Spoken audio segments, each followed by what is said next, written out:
After over 40 years, a cold case has finally been solved. But it didn't close the way that you'd expect. In 1981, Debra Lee Miller was found dead at the age of 18 in her Mansfield, Ohio apartment.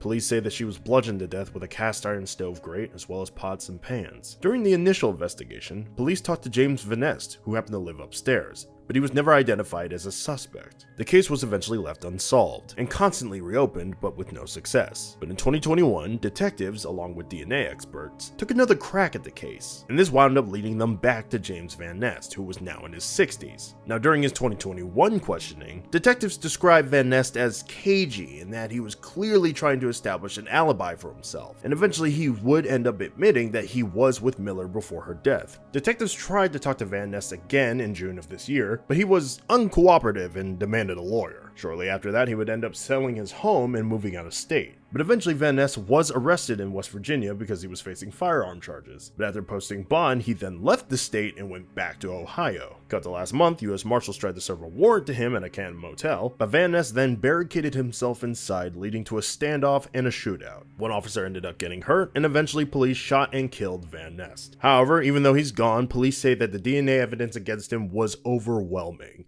and they consider the case closed.